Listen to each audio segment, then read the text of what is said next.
প্রেমের খেলা খেলতে যদি এত ইচ্ছা করে, তবে কেন বিয়া কইরা নেস নাই আমায় ঘরে? প্রেমের খেলা খেলতে যদি এত ইচ্ছা করে, তবে কেন বিয়া কইরা নেস নাই আমায় ঘরে?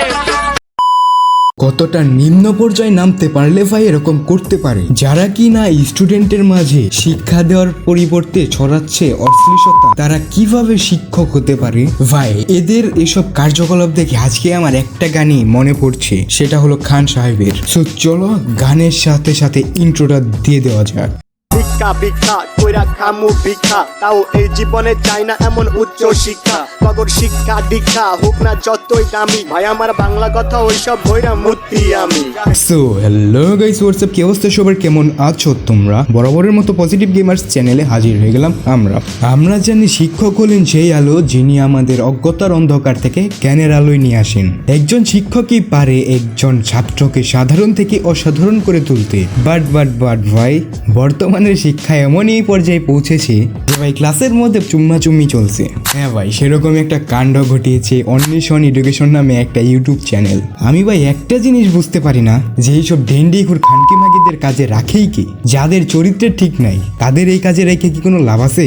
সো চলো এদিন নিয়ে একটা ছন্দ বলা যাক। এরা হলো এমন শিক্ষক যাদের নাই কোনো সম্মান বোধ। রে ও বাবা বলবো কি? এরা হলো এমন শিক্ষক যাদের নাই কোনো সম্মান বোধ।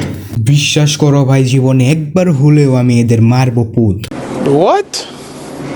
একজন শিক্ষক শুধু শিক্ষাদান করেন না, তিনি ছাত্রের চিন্তা প্রণালীকে বদলে দেন। ঠিক সেটাই ঘটেছে ওই ক্লাসে। আর ভাই তোমরা কি একটা কথা জানো, একজন খারাপ শিক্ষক কেবল জ্ঞানেরই অভাবই নয়, সে শিক্ষার্থীদের মনে বিরূপ প্রভাব ফেলে। আর ভাই এটা আমি বলি নাই, এইটা আজ থেকে 150 বছর আগে অ্যারিস্টটল বই লেগেছে। হ্যাঁ, তোমরা অনেকেই চিনো অ্যারিস্টটলকে। একজন খারাপ শিক্ষক কেবল জ্ঞানের ক্ষতিই করে না, সে মানবতার প্রতি বিশ্বাসও বিনষ্ট করে। জাস্ট একবার চিন্তা করো, তোমাদের গার্ডিয়ান যদি এই সম্বন্ধে জানে, তাহলে কি তোমার মনে হয় তোমার গার্ডিয়ান তোমাকে অনলাইন ক্লাস করার সুযোগ দেবে? তুমি ভাই বাস্তবের সাথে মিলাও, যিনি শিক্ষা দেন অথচ সে নৈতিকতা ও মূল্যবোধের অভাবী, তিনি সমাজের শত্রু। এখানে সকল প্ল্যাটফর্ম নয়, বাংলাদেশে অ্যাভেলেবেল এডুকেশনাল প্ল্যাটফর্ম আছে, like 10 minute school, technique is education, শিখো, উদ্ভাবন নেশ এক্সেট্রা।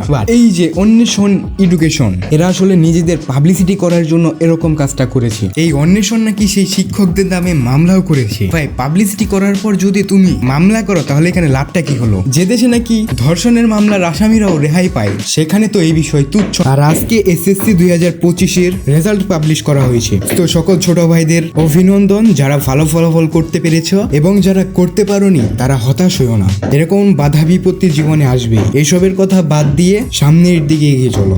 সো আজকের ভিডিওটা এই পর্যন্তই ছিল। ভিডিওটা দেখার জন্য সকলকে ধন্যবাদ।